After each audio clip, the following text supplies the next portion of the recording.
नमस्कार, मी गौरी सूर्यवंशी. एस मराठीमध्ये आपलं स्वागत. वळूया आजच्या बातमीकडे. सुरगाणा तालुक्यातील गुजरातच्या हद्दीवरील सुळे या गावामध्ये रोनी स्क्रूवाला व जरीना स्क्रूवाला यांच्या स्वदेश फाउंडेशन तर्फे सोलर सिस्टीम उभारून देण्यात आली आहे. गावातील 101 घरांमध्ये सोलर लाईट दिले. मागील 2.5 महिन्यांपूर्वी पथदीप सोलर चालू केले, त्यामुळे गाव कायम उजळत राहणार आहे. सुरगाणा तालुक्यातील सुळे गावात पूर्वी फक्त 10 ते 12 घरात विजेचे अधिकृत कनेक्शन होते.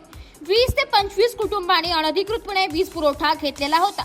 इतरांकडे वीज पुरवठा नव्हता. ही समस्या बघून रॉनी स्क्रूवाला व जरीना स्क्रूवाला यांनी या गावाचा विकास करण्याचा विडा उचलला. त्यानुसार गावातील तरुणांना एकत्र करत त्यांना विकास प्रक्रिया समजावून सांगण्यात आली. सुळे गावातील घरांची संख्या 101 होती. या प्रत्येक कुटुंबात सोलरसाठी 5,000 रुपये खर्च येणार होता. मात्र प्रत्येक कुटुंबाकडून फक्त लाभार्थी सहभाग म्हणून 50 रुपये घेण्यात आले. ही योजना 2023 मध्ये राबविण्यात आली. या योजनेमुळे प्रत्येक घरात कायमचं उजेड पडायला लागल्याने गृहिणींसह विद्यार्थ्यांची मोठी सोय झाली आहे. यानंतर मागील 3-4 महिन्यांपूर्वी स्वदेश फाउंडेशनने सुळे गावात 40 पथदीप बसवण्याची योजना आणली. एका पथदीपास साधारणपणे 15,000 रुपये खर्च होता. मात्र स्वदेश फाउंडेशनने प्रति कुटुंब सहभाग म्हणून 50 रुपये घेत फेब्रुवारी महिन्यात 40 पथदीप बसवून दिले. त्यामुळे सुळे गाव पूर्णपणे सोलरवर उजाळले.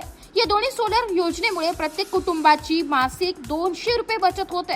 सुळेगाव सोलरवर येण्यासाठी स्वदेश फाउंडेशनच्या समन्वयक कल्पना महाले, दीपक गिरे, राजेंद्र गुंड, दीपक मोरे यांनी परिश्रम घेतले. यासह गाव विकास समितीच्या पांडुरंग धूम, चंद्रकला धूम, विठ्ठल धूम, भीमा पाडवी यांनी परिश्रम घेतले. एस मराठी न्यूज साठी प्रतिनिधी लक्ष्मण बाकुल, बोरगाव. अशाच नवीन ताज्या घडामोडी जाणून घेण्यासाठी आमच्या एस मराठी न्यूज चॅनलला लाईक करा, शेअर करा, सबस्क्राईब करा आणि बेल आयकॉनला क्लिक करायला विसरू नका.